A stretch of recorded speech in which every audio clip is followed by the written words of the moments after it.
Education Center, and TetVanPhatDanh does come and teach on the fourth Tuesday of each month, and hopefully we can add to that. And I invite you there. I think probably I would like to say to you from my tradition, I'm an interfaith minister. I'm ordained Christian, but my American Indian heritage called me into being interfaith. Because I got in touch with my family, my Cherokee and Miami family, and the German and English too. All my ancestors fought with each other. And I want to share with you just something that the very ancient elders of the indigenous tribes of this continent brought to us many, many, many years ago, thousands of years ago. That as we all sit in a circle together, that as we look from the east, we have one perspective. As we look from the south, we have yet another. From the north, we have a third type of perspective. And from the west, we have another. Yet we're all looking in the same place. We're looking into the center of what guides us, what strengthens us. Whether we call that Creator God, Grandfather, Great Spirit, Yahweh, Buddha, Muhammad, and all the other many names that we have for that which guides us. If we're looking for that thing that is pure and wise and good and compassionate, then we're going to be looking in the same place. We're just going to have a different view. And I don't know about you, but I kind of suspect that the model, the personal experience of Jesus that I learned in my Christian tradition was this really cool guy who loved people, who cared about people, who stood up for social injustice, reached out to people. I'm kind of starting to suspect he was Buddhist. Thank you, and Happy New Year.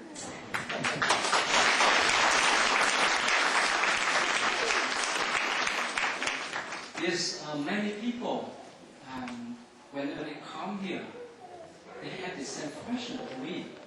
That's, how could you come here?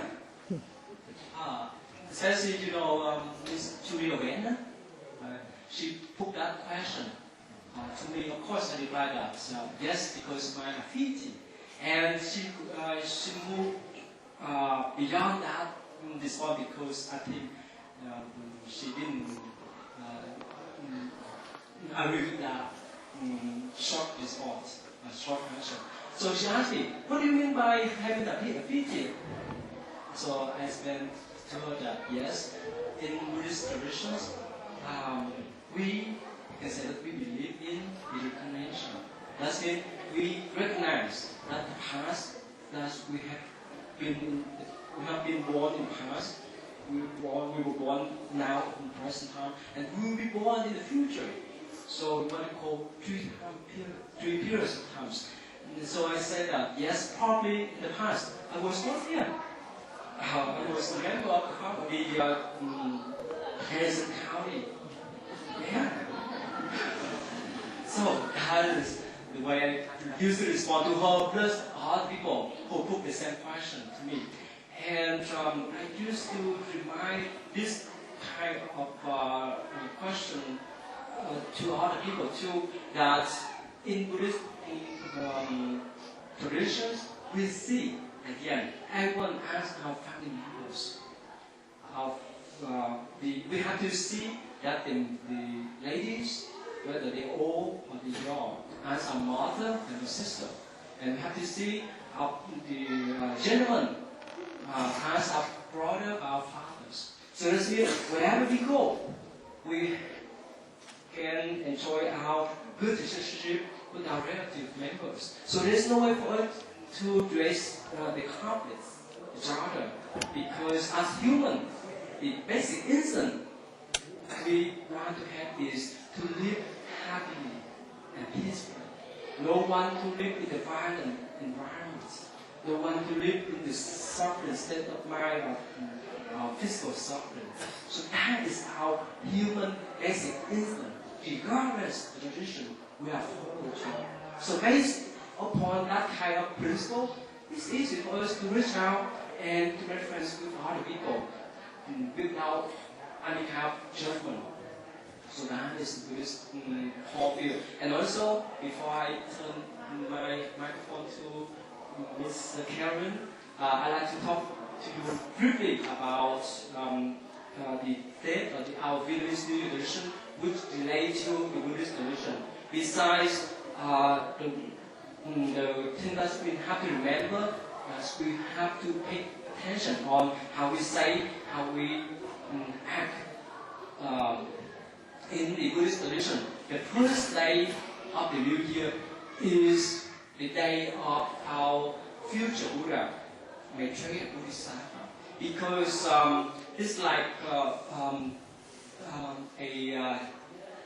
honor of the business. If he go far away, if he has to do something else, he needs to let his vice president to take care of the jobs, right? To take care of the business. So the Shakyamuni Buddhas, our fundamental teachers, the one who taught us the Buddhist principle, he entered Nirvana already. So he passed all his teachings to the next Buddha, what we call the Maitreya Bodhisattva.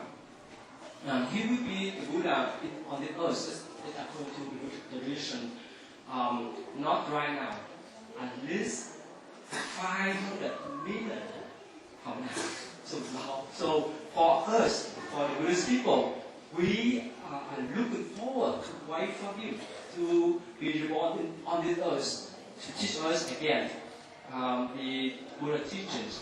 And now the story which relates to Das Bodhisattva or the future Buddha is that in one of his lifetime, he was a cultivator, so he was a meditator on the mountain. And on that particular times, somehow he could not get the food enough for him to live. So of course, this is a legend, whether you believe or not, but this is Buddhist legend. So a rabbit know that these cultivators, or these meditators, needs food to eat so that he could cultivate in order to become Buddhas in the future. So this rabbit, she wanted to sacrifice her life for these cultivators. That's been the former lives of the Maitreya Bodhisattva. And why? How could she sacrifice her life? So she jumped into the fire. Of course, for us, we say that this rabbit, she committed suicide. But she wanted to sacrifice her life for these cultivators to eat the flesh. And after she died, what they call the tree spirit told this cultivator that, oh, the rabbit has jumped into the fire to burn herself so that you can have the meat and add it to eat. So this cultivator, what do you think? Hung Tui, he will eat or not? He will eat barbecue or not? He is not. So this cultivator, he recognized the separation of this rabbit. So what happened? Because of his compassion, he could not eat that cow flesh. And he made the vows that from now on, I never eat meat. And if I become Buddha, I will teach people that please don't eat meat or barbecue. So this comes from what we call compassionate mind of this cultivator. That's why we call him as the future Buddhas and also the compassionate Buddha too. So that is why in our traditions, especially in this temple, we never eat any cow meat. We don't go out to shoot the deer during the hunting season. Of course, we put some sign so that other people know to respect the life of animals as well as people. Yeah, please.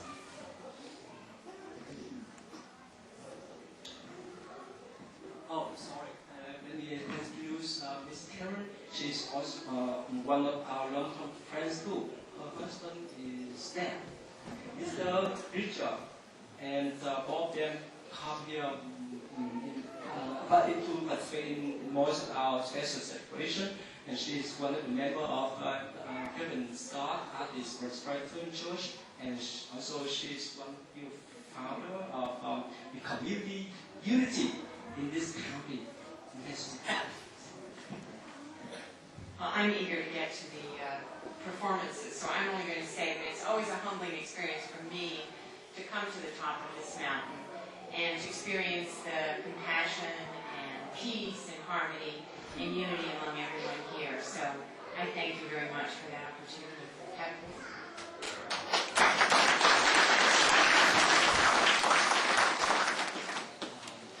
So next one, we'd like to invite Linda. She's one of our members in this community too. First of all, welcome. Celebrating the New Year is always a time of joy, and I think this community has probably been the richest source of joy for me. I'm a physician from Louisville, and have been coming here for about 9 months, although I realized when you told us that we celebrate a New Year, that means I've aged 3 years. Because I've had a birthday, and then a Dharma birthday, and now the New Year. But as a physician, I have been concerned for years about what is happening in healthcare and medicine, and I was on this long track to find a way to understand how we could create a more compassionate healthcare system, but also a more compassionate world. And I found my way here actually by way of Thailand, which is definitely the scenic route to come to court in Indiana. But as a result of coming here, I realized that even though I had been Christian, raised Christian and Christian all my life, I've probably also been Buddhist my whole life. And so this has been a community that has begun to teach me a way that compassion can arise effortlessly, and it's something that we can live day to day, and we can live it in a way that's universal, it's undifferentiated, and it informs every single thing that we do.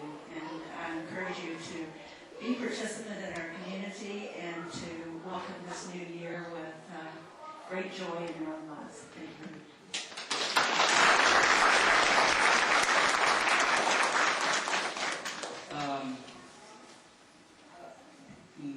So please give us some minutes. I want to talk with the Vietnamese people in Vietnamese because